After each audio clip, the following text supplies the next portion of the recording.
ሁላችንም በጌታችን በመድኃኒታችን በኢየሱስ ክርስቶስ ስም ሰላም እላችኋለሁ።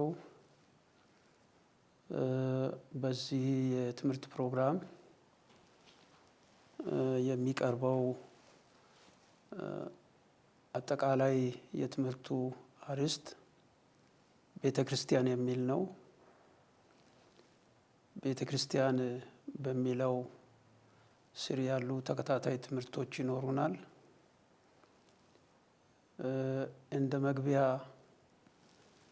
በዚህ ርዕስ ስር የምናቀርበው ልዩ ልዩ ትምህርት መጽሐፍ ቅዱስን መሰረት ያደረገ ሲሆን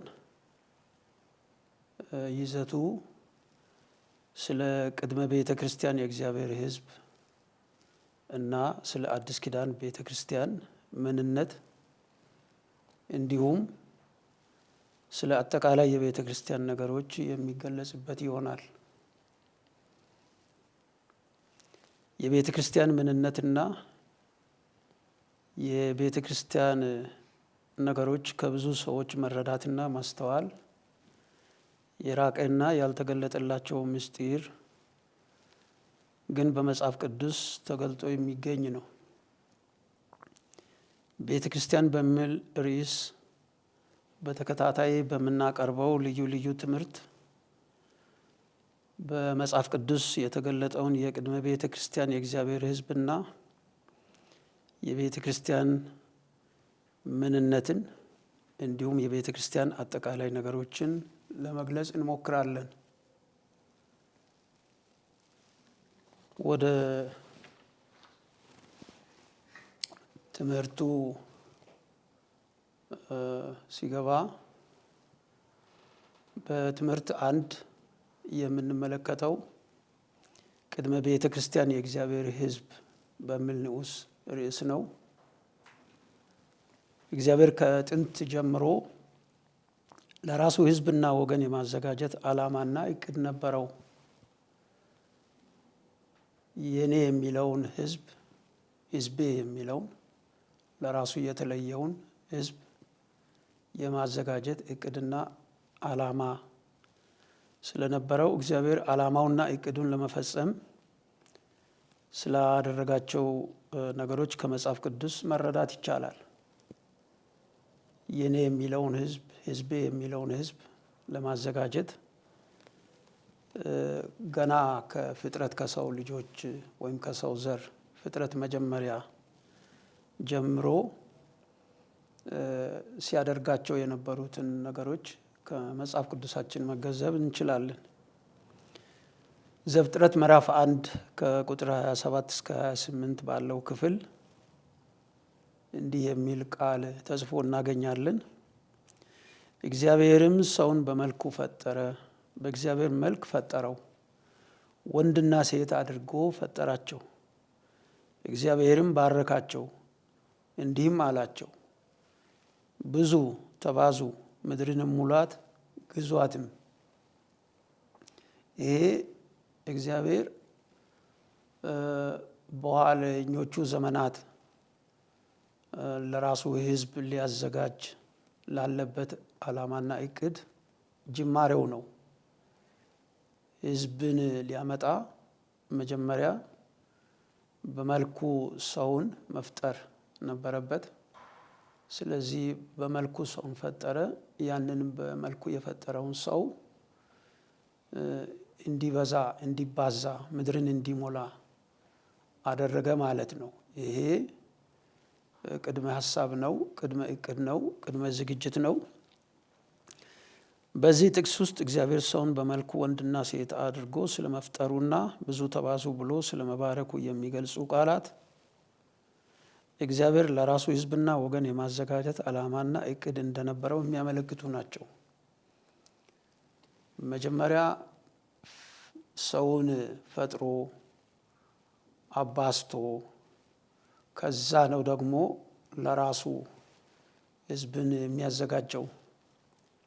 ስለዚህ ሰውን እንዲበዛ፣ እንዲባዛ ማሰቡ፣ ማቀዱ ለራሱ ሕዝብ የማዘጋጀት ዓላማና እቅድ እንዳለው የሚያመለክት ነው የሚሆነው። የእግዚአብሔር ዓላማና እቅድ በሰይጣን ማሳት በሰው ውድቀትና ክፋት እንቅፋት ቢጎጥመውም እግዚአብሔር ዓላማውና እቅዱን አልተወም። ዓላማውን የሚያደናቅፍ ነገር ገጥሞ ነበር። እባብ ወይም ሰይጣን ሔዋንን አስቶ እንደገና ከሔዋንም ጋራ አዳምም በሰይጣን ማሳት ስቶ የእግዚአብሔር ዓላማ እንዲጨነግፍ ሰርቶ ነበር። ግን እግዚአብሔር ዓላማውን አልተወም።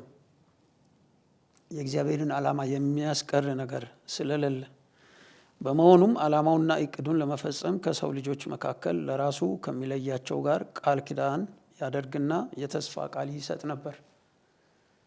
በብሉይ ኪዳን እነዚህን ነገሮች እናያለን። እግዚአብሔር ቃል ኪዳን እየገባ የተስፋ ቃል እየሰጠ ሰይጣን የእግዚአብሔርን ዓላማ ለማክሸፍ ቢያበላሽም እግዚአብሔር ግን ዓላማውን አልተወም። ቃል ኪዳን እየገባ የተስፋ ቃል እየሰጠ ቀጠለ። ዘፍጥረት ምዕራፍ 7 ቁጥር 1 ላይ ያለውን ቃል ስንመለከት እግዚአብሔር ኖኅን አለው፣ አንተ ቤተሰቦችን ሁሉ ይዘህ ወደ መርከብ ግባ፣ በዚህ ትውልድ በፊቴ ጻድቅ ሆነ አይቼሃለሁና ሲለው ይታያል። ይህ እንግዲህ ሰይጣን ሔዋንን እና አዳምን ካሳተ በኋላ ቀጥሎ ዘመናት አልፎ ሰው እየተባዛ ሄዶ ከዚያ ከተባዛ ሰው መሃል እግዚአብሔር አብርሃምን ለራሱ ለይቶ ሲመርጠው ያንን የራሱን ዓላማና እቅድ ለራሱ ሕዝብ የማዘጋጀቱን ዓላማና እቅድ ለማሳካት እግዚአብሔር ለኖህ ቃል ሲገባለት ኖህን ስለየው እንመለከታለን ማለት ነው። ዘፍጥረት ምዕራፍ 9 ቁጥር 8 እስከ 10 ባለውም ክፍል እግዚአብሔርም ለኖህና ለልጆቹ እንዲህ ብሎ ተናገረ፣ እኔም እነሆ ቃል ኪዳንን ከእናንተ እና በኋላ ከሚመጣው ከዘራችሁ ጋር አቆማለሁ። እግዚአብሔር እቅዱን አይተውም፣ ዓላማውን አይተውም። ጠላት የእግዚአብሔርን ዓላማ ሊያስቀር ጣልቃ ቢገባም የማጥፋት ስራ ቢሰራም እግዚአብሔር ግን ከመረጣቸው ጋራ ቃል ኪዳን እየገባ ያንን ቃል ኪዳን ደግሞ ለኋለኛውም ዘር ተስፋ እየሰጠ እያስቀጠለ እንደሄደ እንመለከታለን። እንዲሁም ዘፍጥረት ምዕራፍ 12 ቁጥር 1 እስከ 3 ባለው ክፍል እንዲህ ይላል፣ እግዚአብሔርም አብርሃምን አለው፣ ከአገርህ ከዘመዶችህም ከአባትህም ቤት ተለይተህ እኔ ወደማሳይህ ምድር ውጣ፣ ታላቅ ሕዝብም አደርግሃለሁ፣ እባርክሃለሁ፣ ስምህንም አከብረዋለሁ፣ ለበረከትም ሁን። የሚባርኩህንም እባርካለሁ፣ የሚረግሙህንም እረግማለሁ፣ የምድር ነገዶችም ሁሉ በአንተ ይባረካሉ። ይህ እግዚአብሔር ለአብርሃም የገባው ቃል ኪዳን የሰጠው የተስፋ ቃል የሚያመለክተን ዓላማውን እቅዱን ለራሱ ሕዝብ ለማዘጋጀት ያለውን ዓላማውን እግዚአብሔር እየቀጠለ እንዳለ ወደ ዓላማው ወዳቀደው እቅድ የሚያስኬድ ስራ እየሰራ እንዳለ የሚያረጋግጥ ነው ማለት ነው። እግዚአብሔር ለመረጣቸው የገባቸውን ቃል ኪዳንና የሰጣቸው ተስፋ ቃል ለራሱ ወገንና ሕዝብ የማዘጋጀት ዓላማው ጽኑ መሆኑን ያረጋግጣል። እንቅፋት ቢፈጠርም ሰይጣን አዳምን ሔዋንን ቢያስትም በኖህ ዘመን የነበሩ ሰዎች ደግሞ ከእግዚአብሔር ፈቃድ ከእግዚአብሔር ዓላማ የወጡ የረከሱ ምድር የተበላሸች በሰው ልጆች ምክንያት የኃጢአት ምድር ብትሆንም እግዚአብሔር ግን ቃል ኪዳኑን አያጥፍም። የሰጠውን የተስፋ ቃል አይሽርም። ስለዚህ ህዝብ የማዘጋጀቱ ዓላማው ጽኑ ሆኖ ቀጠለ። እግዚአብሔር ለራሱ ከለየው ከአብርሃምና ከዘሩ ጋር ቃል ኪዳን ገባ። ለብዙ አሕዛብ አባት አድርጌሃለሁና ሲል ስሙንም አብርሃም እንዳለው በዘፍጥረት ምዕራፍ 17 ቁጥር 4 እስከ 5 ላይ ተጽፎ ይገኛል። ስለዚህ ዓላማውንና እቅዱን እግዚአብሔር ለማሳካት በጠራው ጊዜ አብርሃም የሚለውን ስያሜ አብርሃም ወደሚለው እግዚአብሔር ሲቀይር ያንን እሱ ያሰበውን የራሴ የሚለውን ህዝብ የማዘጋጀት ዓላማው በስም ጭምር ስምን በመለወጥ ጭምር ተገለጸ ማለት ነው። አብርሃም የሚለውን አብርሃም ሲተረጎም የብዙዎች አባት ወይም የብዙ አሕዛብ አባት የሚል ትርጉም ያለው ይሄ እግዚአብሔር ለራሱ የሚያዘጋጀው ህዝብ ዓላማው እየተሳካ እንዲሄድ የሰራው ስራ ነው። በዘፍጥረት ምዕራፍ 17 ቁጥር 9 እስከ 14 ላይ እንደተጻፈው እግዚአብሔር ለራሱ ከለየው ወገን ጋር እግዚአብሔር ከመረጠው ወገን ጋር አብሮ ለመቆጠር የሚፈልጉ ሌሎችም ቢሆኑ ያንን ከእግዚአብሔር ህዝብ ጋር የመቆጠሩን እድል የሚያገኙት ለአብርሃምና ለዘሩ በተሰጠው የግርዘት ቃል ኪዳን ስለሆነ እየተገረዙ እግዚአብሔር ከመረጠው ህዝብ ከአብርሃምና ከዘሩ ጋር እንዲቆጠሩ የግርዘትን ትእዛዝ እግዚአብሔር ሰጠ። እግዚአብሔር ለራሱ የለየው ህዝብና ወገን በየዘመናቱ ልዩ ልዩ ውድቀትና ጥፋት ቢደርስበትም ቅድም እንዳልኩት እግዚአብሔር ዓላማውና እቅዱን አልተወም። ይህንን በኋለኛው ዘመን በእስራኤል ንጉሥ በዳዊት ዘመን ዳዊትን በመንፈስ ቅዱስ ባዘመረው መዝሙር ምዕራፍ 94 ቁጥር 14 ላይ እግዚአብሔር ህዝቡን አይጥልምና ርስቱንም አይተውምና ሲል፣ እንዲሁም በአዲስ ኪዳን ውስጥ ደግሞ ያንን የሚያስታውስ በሮሜ ምዕራፍ 11 ቁጥር 2 ላይ እግዚአብሔር አስቀድሞ ያወቃቸውን ህዝብ አልጣላቸውም ሲል ያረጋግጣል። ስለዚህ እግዚአብሔር ለራሱ ህዝብ የማዘጋጀቱ ዓላማና እቅድ በየዘመናቱ በሰው ልጆች ላይ በደረሰው ውድቀት በጠላት አሰራር አልቀረም፣ አልተሻረም። ስለዚህ እግዚአብሔር ለራሱ የተለየ ህዝብ የማዘጋጀቱን ዓላማና ሐሳብ ቀጠለበት። ዘፍጥረት ምዕራፍ 26 ቁጥር 23 እና 24 ላይ እግዚአብሔር ለአብርሃም ልጅ ለይስሐቅ እኔ የአባትህ የአብርሃም አምላክ ነኝ፣ አትፍራ፣ እኔ ካንተ ጋር ነኝና እባርካለሁ፣ ስለ ባሪያዬ ስለ አብርሃም ዘርህን እባርካለሁ ብሏል። እየቀጠለ ለራሱ ህዝብ የማዘጋጀት ዓላማውን እየቀጠለ እንዳለ ያረጋግጣል። ዘፍጥረት ምዕራፍ 28 ቁጥር 13 ላይ ለይስሐቅ ልጅ ለያዕቆብም የአባትህ የአብርሃም አምላክ የይስሐቅም አምላክ እኔ እግዚአብሔር ነኝ ብሏል። ዘጸአት ምዕራፍ 3 ከቁጥር 1 እስከ 12 እንዲሁም የሐዋርያት ሥራ ምዕራፍ 7 ቁጥር 34 ላይ እግዚአብሔር ለራሱ የለየውን ህዝብ በግብፅ ምድር በባርነት ቤት በነበሩበትም ዘመን ስላልረሳቸውና ስላልተዋቸው በግብፅ ያለውን የህዝብን መከራ በእውነት አየሁ ብሎ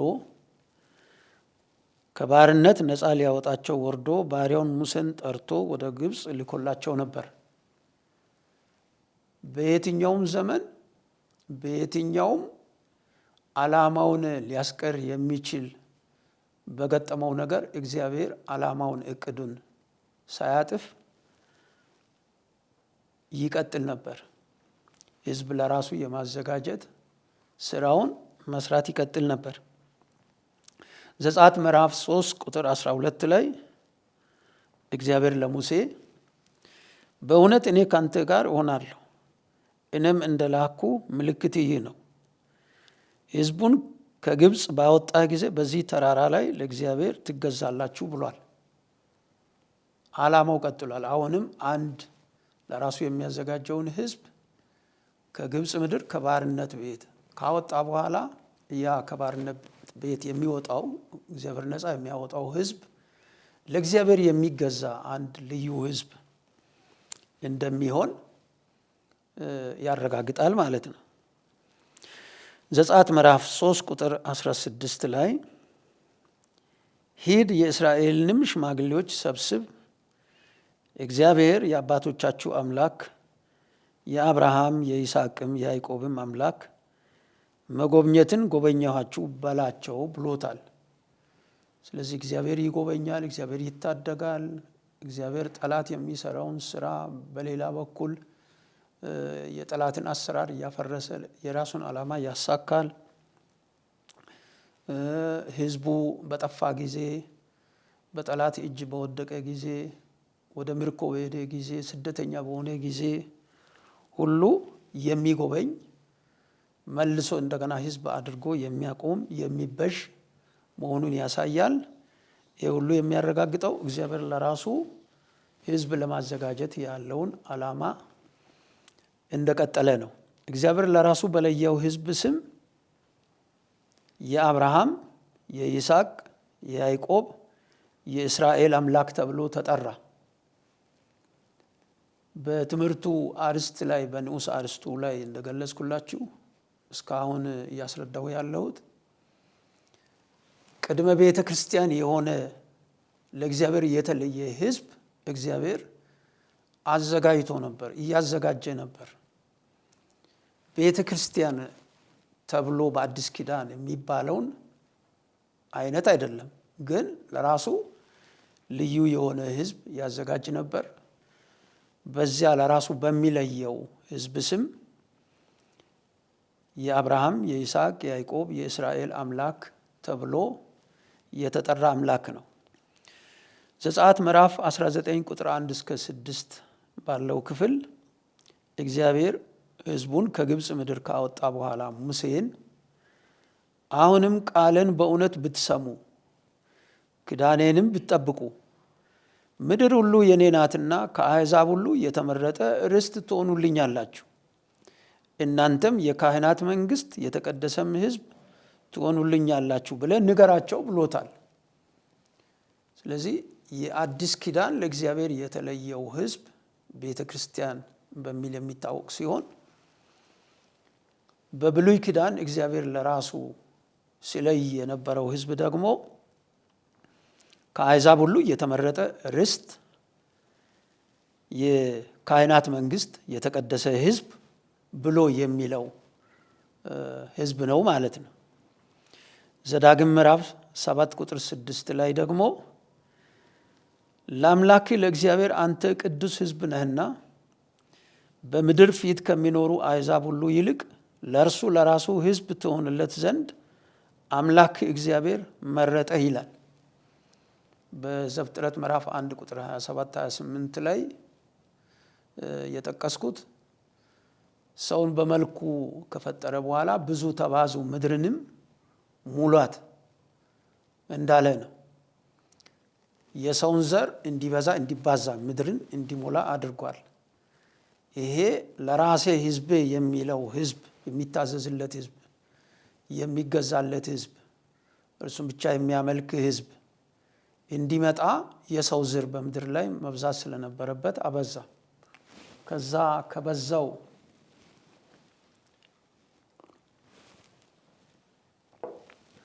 ከበዛው የምድር ሕዝብ መካከል ለራሱ ሕዝብ ይመርጣል፣ ይለያል።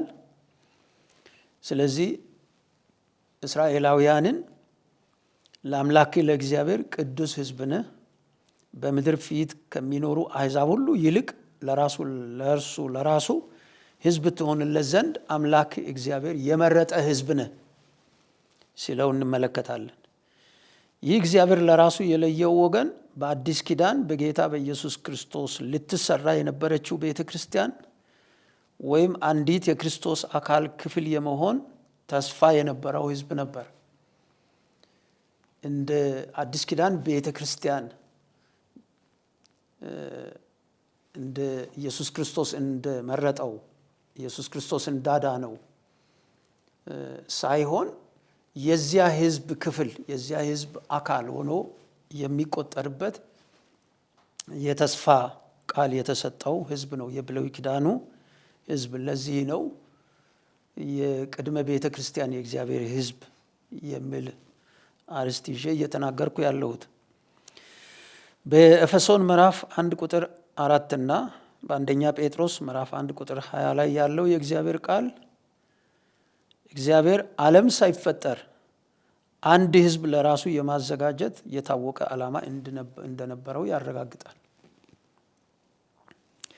በዕብራውያን ምዕራፍ 11 ቁጥር 39 እና ቁጥር 40 ላይ ያለው የተጻፈው የእግዚአብሔር ቃል የቅድመ ቤተ ክርስቲያን የእግዚአብሔር ሕዝብ በእምነታቸው ተመስክሮላቸው የነበሩ ቢሆኑም ያለ አዲስ ኪዳን ቤተ ክርስቲያን ፍጹማን እንዳይሆኑ እግዚአብሔር ስለ ቤተ ክርስቲያን አንዳች የሚበልጥ ነገርን አስቀድሞ አይቶ እንደነበር ይገልጻል።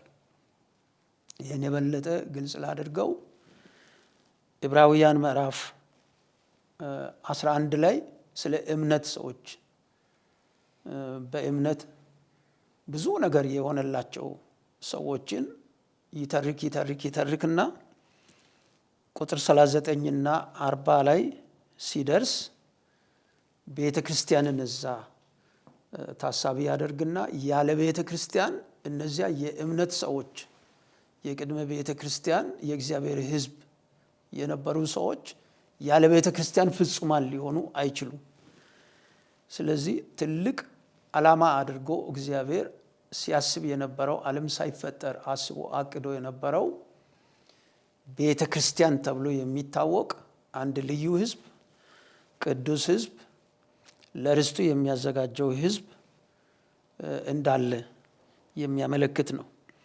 ኤፌሶን ምዕራፍ 2 ቁጥር 11 እስከ 23 ባለው ክፍል መረዳት እንደሚቻለው በአይሁድና በአሕዛብ መካከል ልዩነት ሳይኖር ሁሉም በአንድ አካል ማለትም በአንዲት ቤተ ክርስቲያን ከእግዚአብሔር ጋር ታርቀው ለእግዚአብሔር ለርስቱ የተለየ ወገን የሆኑለት ዘንድ ክርስቶስ በመስቀል ላይ የእግዚአብሔርን ዓላማና እቅድ አከናወነ። ሳጠቃልለው እግዚአብሔር ቅድመ ቤተ ክርስቲያን ለራሱ የለየው ሕዝብ ያዘጋጀ አምላክ ነው። ወደ አዲስ ኪዳን ዘመን ሲሻገር ከአይሁድም ከአሕዛብም በኢየሱስ ክርስቶስ መስቀል ላይ በሰራው ስራ ወንጌል እየተሰበከ በወንጌል እያመኑ በኢየሱስ ክርስቶስ እያመኑ ንስሐ እየገቡ ለኃጢአታቸው ስርየት በጌታ በኢየሱስ ክርስቶስም እየተጠመቁ የመንፈስ ቅዱስ ስጦታ እየተቀበሉ ለእግዚአብሔር የሚለዩ ቅዱሳን በአዲስ ኪዳን ቤተ ክርስቲያን ተብሎ የሚታወቁ ናቸው። ስለዚህ የዚህ ትምህርት መደምደሚያው ምንድን ነው? እግዚአብሔር ከቤተ ክርስቲያን ከመሰራቷ በፊት ለራሱ ያዘጋጀው ቅድመ ቤተ ክርስቲያን ሕዝብ እንደነበረው